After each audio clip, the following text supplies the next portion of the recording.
వచ్చింది. ప్రతి రైతు పంట దొంగ పొడుగొట్టింది. ఒక్క ఎకరానికి 40 బస్తాలు వస్తుంది అనుకున్న పంట ఒక్క ఎకరానికి 20 బస్తాలు కూడా వస్తలేదు. ఒక్క ఎకరం తీస్తే ట్రాక్టర్ లోడ్ వస్తలేదు. ఒక్క ఎకరం పంట తీస్తే ఒక ట్రాక్టర్ లోడ్ వస్తలేదు. అదే గత సీజన్లో ఒక్క ఎకరం పంట కనుక దొడ్డు వడ్లు తీస్తే 2.5 ట్రాక్టర్ల లోడ్ వచ్చింది. అంటే ఆల్మోస్ట్ 60% పంట నష్టమైంది. అయినా రైతు దుఃఖంతో ఉన్నాడు.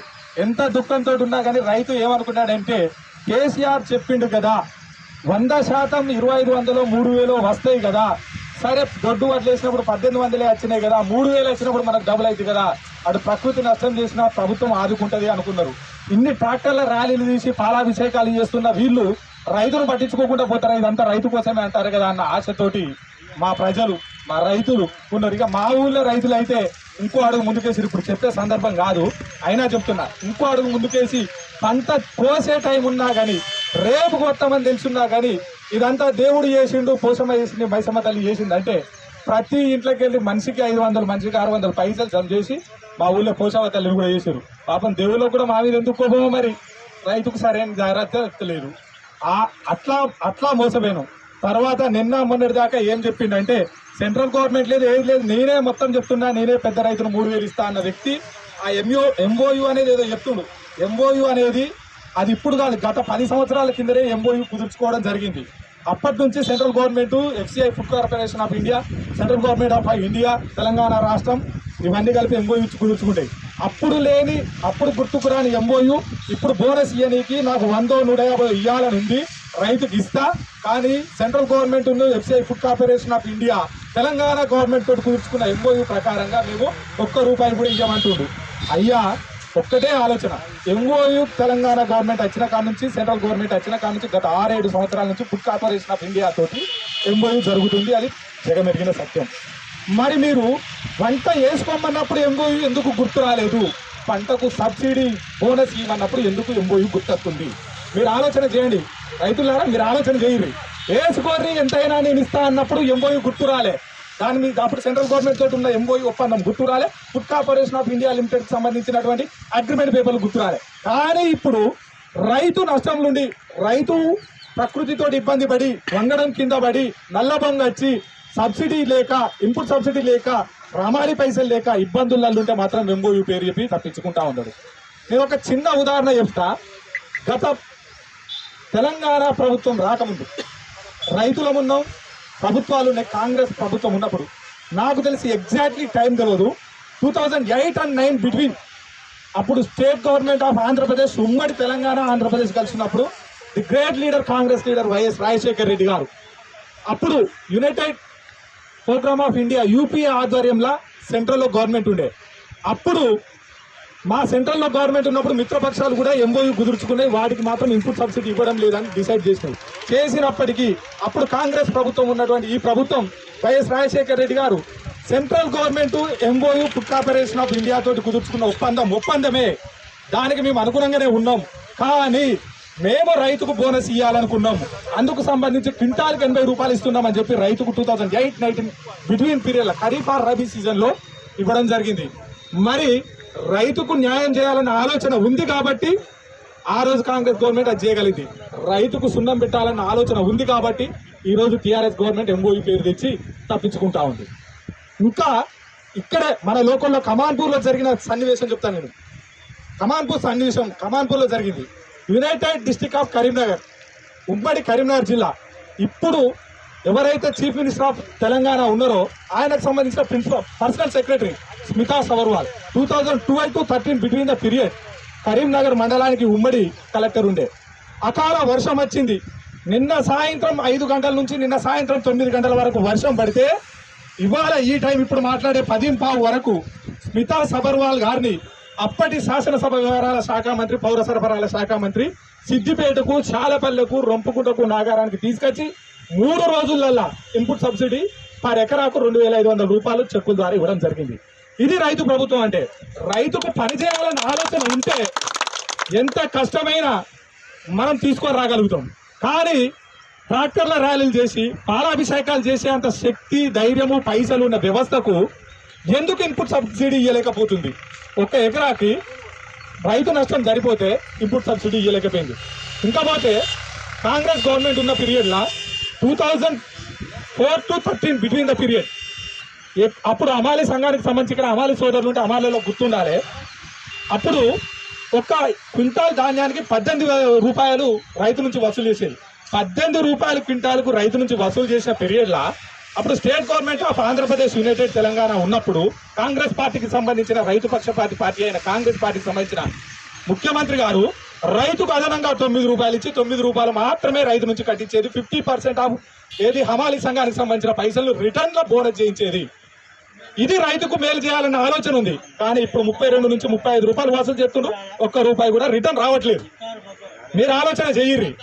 కాంగ్రెస్ గవర్నమెంట్ ఉన్నప్పుడు ఇన్పుట్ సబ్సిడీ రావాలంటే 10-12 గంటలల్లా యునైటెడ్ కు సంబంధించినటువంటి కలెక్టర్ వచ్చి సిద్దిపల్లె మారుమూలు ఉన్న సిద్దిపల్లెకు శాలపల్లెకు వచ్చి మనకు బోనస్ ఇచ్చి మనకు సబ్సిడీ ఇచ్చింది. కాంగ్రెస్ గవర్నమెంట్ ఉన్నప్పుడు సెంట్రల్ లో మన పార్టీ ఉన్నప్పటికీ వద్దని అన్నప్పటికీ రైతు మీద ప్రేమ ఉంది కాబట్టి కాంగ్రెస్ ప్రభుత్వం 80 రూపాయల బోనస్ ఇచ్చింది. కాంగ్రెస్ గవర్నమెంట్ ఉన్నప్పుడు హమాలీ సంఘానికి సంబంధించి రైతు మీద పెను భారం వేయద్దని చెప్పి 50% హమాలీ పైసలలో కూడా కాంగ్రెస్ గవర్నమెంట్ కలిపి ఇవ్వడం జరిగింది. కానీ ఇవాళ రైతు ఆగమై అన్నమో రామచంద్ర అన్నం పండించే రైతు అన్నమో రామచంద్ర అని మొత్తం ఇక్కడ రైతుకు సంబంధించిన వ్యవస్థ అంతా ఇక్కడ మొత్తం కలిపి వేసుకొని వారం రోజుల నుంచి బిక్కు అని ఏడుతా అంటే ఒక చట్టం ఏం చెప్తుండ్రంటే మిల్లర్ వినట్లేదు. Who is the responsibility of Miller కి సంబంధించిన అడ్మినిస్ట్రేషన్ ఎవరి దగ్గర ఉంటుంది? ఒక కలెక్టర్ కు సంబంధించిన వ్యక్తి మిల్లర్ వినట్లేదు, ప్రభుత్వం మిల్లర్ వినట్లేదు అంటే ఒక మిల్లర్ ప్రభుత్వాన్ని భయపెడతాడంటే ఆ మిల్లర్ ను సస్పెండ్ చేయించే అడ్మినిస్ట్రేషన్ మీ దగ్గర ఉంది. మిల్లర్ మీద ఇంతవరకు ఒక మిల్లర్ కూడా సస్పెండ్, ఒక మిల్లు రైస్ మిల్లు సంబంధించిన యాజమాన్యాన్ని కూడా సీజ్ చేసిన దాఖలాలు లేవు. ఇప్పటి వరకు ఒక బెతుకు కొంటలేదు. కొనకపోతే మిల్లర్ మీద యాక్షన్ తీసుకోవట్లేదు. ఇప్పుడు ఫర్ సపోజ్ మనమే ఉన్నాం, నేనున్నా, నా భార్య ఉన్నది. నా మాట నా భార్య ఇంటలేదు అన్నప్పుడు నేను చేతగానోని కావాలి. ఇవాళ భార్య భర్తల్లో కలిసి ఉండే మిల్లర్ యాజమాన్యం రైతు ప్రభుత్వం, రాష్ట్ర ప్రభుత్వం రైతు మాట ఇంటలేదు అంటే అక్కడ ఉన్న కలెక్టర్ ఎందుకు దాని మీద యాక్షన్ తీసుకోవట్లేదు? ఇప్పటి వరకు మిల్లర్ ఇంటలేరని మిల్లులు అలాడి అని ప్రభుత్వం ఒక్క రైస్ మిల్లునన్నా ఎందుకు సీజ్ చేయలేదు? అంటే వీళ్ళున్న మధ్యలో లాలుచి ఏంది? మిల్లర్ వినట్లేదంటే మిల్లర్ అడ్మినిస్ట్రేషన్ పవర్ మీ దగ్గర ఉంటుంది. అంటే దీనివల్ల అర్థమైందంటే మిల్లర్ వినట్లేడు అంటే మిల్లరు ప్రభుత్వము ఏకమై రైతు నడ్డి విరిచి రైతును జలగల లెక్క పీల్చనీకి, రైతులను రాబందుల లెక్క తిననీకి, తీరా టైంకి వచ్చినాక వర్షము వానం అత్తాన్ని జరుగుతుంటే రైతులే మాయగోనని రైతుల మధ్యనే ఇబ్బందికర పరిస్థితి ఏర్పాటు చేసి రైతుల మధ్యనే తీసుకోవాలని ఆలోచన చేస్తూ ఉన్నారు. తాను తప్ప గురించి మాట్లాడుతూ లత్త కొడుతుందని పెద్దలే మాట్లాడుతూ ఉన్నారు. అయ్యా, మేము అమ్మే తాళం అమ్మితే మా దాంట్లో వచ్చిన తాళ్ళు మేము ప్రత్యేకంగా తయారు చేసిన తాళం అమ్మితే మాకు లత్త కొడుతుంది. అయ్యా, మరి నువ్వు ఇచ్చే 25 కిలోల నాణ్యత గల విత్తనం వడ్లల్లా 2 కిలోల తాళెళ్తాంది. మరి నువ్వే చెప్తావుగా చెట్టు ఒకటైతే ఇత్తు ఒకటైతుందా అని, రాయేసునికి కొబ్బరికాయ కొట్టి తిరుపతి దేవుని పైసలు అడుగు తిత్తరా అని, బర్రెకు పాలేసి మేకను వింటి తప్తాయా అని.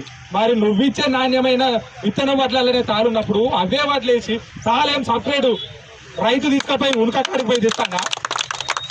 ఇవాళ జూలపల్లిలో, కమాన్పూర్, మంతిని సంబంధించిన రైతులు ఈ తాళ్ళను వడ్లలో పండిన వడ్లు కాకుండా రైస్ మిల్లులకు పోయి ఉనకడికి ఇట్లా తీసుకొచ్చి ఇలా కలిపి తాళని అమ్ముతారా? మరి మీరు ఇచ్చిన నాణ్యమైన వడ్లే కదా, విత్తనాల వడ్లే కదా, మీరు పెట్టుకున్న వడ్లే కదా మేము పెట్టింది. మరి మమ్మల్ని ఎందుకు తాలు తప్ప అనే వేధిస్తా ఉన్నారు? ఎందుకు వేధిస్తా ఉన్నారు ఇన్ని రోజుల నుంచి లేనిది? రైస్ మిల్లకు సంబంధించిన ఇంకో ఎంఓఈ చెప్తా. ఎవరైతే 100 కేజీల బియ్యాన్ని ఇస్తే 100 కేజీల ధాన్యాన్ని ఇస్తే 67 కేజీల బియ్యం ఇవ్వాలనేది central government, food corporation of India, Telangana plus rice mill association of Telangana వీళ్ళంతా కుదుర్చుకున్నారు. అది గత 10 సంవత్సరాల నుంచి వస్తుంది. ఇవాళ 100 కేజీల వడ్లు ఇస్తే 67 కేజీల బియ్యం వెళ్తలేవు అని మీ రైస్ మిల్లు చెప్తే మీరేం చేస్తున్నారు? ఓకే, మీరు రైతు ప్రభుత్వమే కదా, వాళ్ళు 1 కిలో తగ్గిమంటారు, 2 కిలోలు తగ్గిర్రి.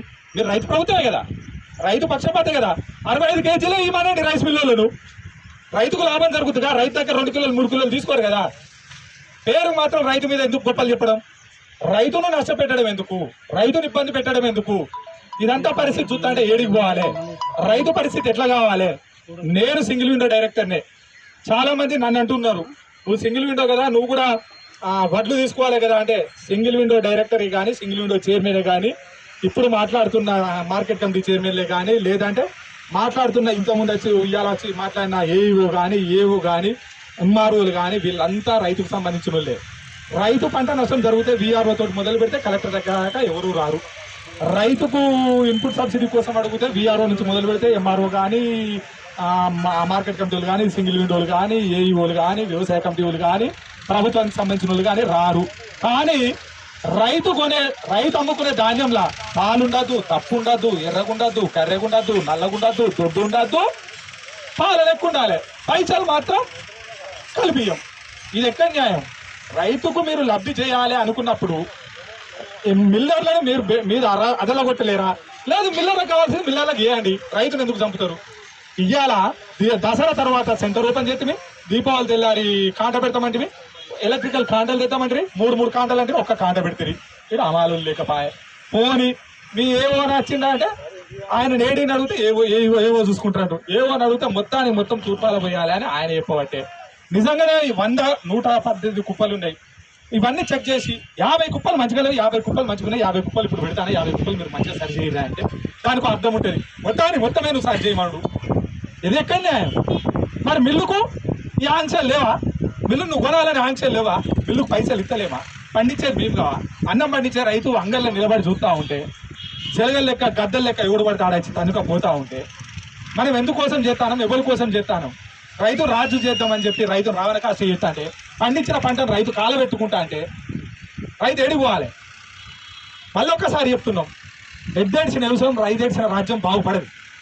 కానీ ఇలా మంత్రి కాన్సెన్కి సంబంధించిన ఎక్కడ కూడా ఒక కాండ పెట్టబోతుంది. అకాల వర్షం కనుక మళ్ళా కనుక ఇప్పుడు వర్షం వచ్చేది ఉంటే రైతు ఏం చేయాలి? చచ్చిపోతాడు. తెలుసు ఈ విషయం. చచ్చిపోయే పరిస్థితి ఉన్నా కానీ మిల్లర్లు పెట్టట్లేదు. మేము ఈరోజు జూలపల్లి గ్రామ పక్షాన, సింగిల్ విండో పక్షాన రేపు ఎల్లుండి 2 రోజులు కూడా ఓపికతో ఉంటాం. ఇక్కడ జాగా లేకున్నా కానీ రైతులు ఇబ్బందులు అయినా పడ్డా 2 రోజులు ఉంటాం. శనివారం నాటికల్లా కనుక మీరు ఈ రైతు కాంటాలు కనుక పెట్టకపోతే ఆదివారం నుంచి విపరీత పరిస్థితులు, నిరసన దీక్షలు, నిరాహార దీక్షలు, ఆందోళనలు, అభ్యంతరాలు, తీవ్ర పరిస్థితులు ఉంటాయి. ఇక తీవ్ర పరిస్థితులు అనగానే మళ్ళీ ఆయన రైవని ఆయన ఉరికొస్తాడన్న. ఆయన ఉరికొచ్చి చూసులే చేసులే చుట్టాం కదా, టాకా చూస్తాడు. ఎవరు గట్టిగా మాట్లాడే లాటి అది కొట్టాడు, 5-6 సార్లు కొట్టిండు. పోనీ ఎవరి పాపం ఆయనకని ఊకున్నాం. కానీ ఇప్పుడు కొట్టినా ఊకునేది లేదు. ఎందుకంటే రైతుల కోసం ఊకుంటాను, రైతుల కోసం లొల్లి చేస్తాను. ఆయన పరిస్థితి ఎట్లుంది తెలుసా? భార్య భర్తలు మనం లొల్లి పెట్టుకొని పోతే ఆయన ఏమంటాడంటే ముందు ఈమె పొల్లు తిట్టింది కాబట్టి ఆడ అంగబెట్టి ఇరుగా చంపిండే ఫస్ట్ ఈమె భార్య భర్తలు పోతే ఆడపల్ల మీద కేసు అన్నాడు. రామశంకర మంచి సారు. ఏం చేస్తాం? మళ్ళీ ఏం చేసింది తెలుసా?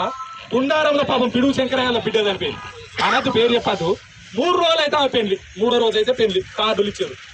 ఆ పెళ్లిలో పిల్లగాడు మెసేజ్ పెట్టిండు, ఏదో బూత్ మెసేజ్ ఏదో పెట్టిండు. సెన్సిటివ్ మైండ్ పాప చనిపోయింది. చనిపోయినాక ఈమె హాస్పిటల్ అటు పంపిర్రు. ఈ తండ్రి పాప ఏడ్చుకుంటే పోలీస్ స్టేషన్ పోయిండే. పొద్దుగా వీటికి పోతే పోలీస్ స్టేషన్ పోతే సాయంత్రం 6 దాకా ఎఫ్ఐఆర్ వేయాలి. ఇక ఇప్పుడు చూస్తా ఎట్లా తెలుస్తుందిలే, చూస్తాడు. ఇక అసలు పెద్ద సార్ వచ్చిండు, చూస్తాం కదా, ఏం చేస్తాం? భరిస్తాం. ప్రభుత్వం అట్లా తయారైంది. ఎవరైనా గట్టిగా మాట్లాడితే అక్కడి నుంచి ఉరికెత్తాడు. శాంతియుతంగా ఆడ రోడ్డు మీద కూర్చొని ధర్నా వేయరి, అక్కడి నుంచి లాడి పట్టుకొని ఉరికెత్తాడు. మనల్ని కొట్టలే కాకా, నీకు గుర్తులేదా? మనం కాలువ తీస్తా అంటే మామ కాలువ తీస్తా అంటే కొట్టలే. ఇట్నే పెద్ద సార్లు పాపం ఈ సారు ఆడ రైతులకు మా కాలువ లేకుండా పొలానికి మా చెర్లకు కాలువ తీస్తా వచ్చి 2 కొట్టిండు. మరకలైనవి 2 రోజులు పోయినాయి. కానీ రైతులకు నీళ్ళు వచ్చినాయి. ఇప్పుడు పంటలు పడతాయి, చెరువు మంచిగా. ఇట్నే రోడ్డు వెడల్పు చేసినాం. బస్సు తప్ప ఏది పోకపోయి ఉండే. అట్టే సార్ వచ్చిండు. ఇయ్యరమైన నన్ను కొట్టిండు, మా వాళ్ళు కూడా దెబ్బ కొట్టిండు. అయినా మళ్ళీ జాడు బాంబు పెట్టుకున్నాం. కానీ ఇవాళ రోడ్డు వెడల్పోయింది, మంచిగా బస్సులు పోతాయి. చూస్తాం కదా. ఇక పెద్ద సారుగా మంచి సారు. ఇక మళ్ళా ఇప్పుడు ఈ రైతుల గురించి కూడా ఎంత లొల్లి పెట్టినా, ఎవ్వరితోటి లొల్లి పెట్టినా, ఎవ్వరితోటి కొట్లాడినా రైతులకు మేలు జరిగేదాకా ఇక్కడి నుంచి పోయేది లేదు. ఇప్పుడు రైతులంతా అని ఒక నిమిషం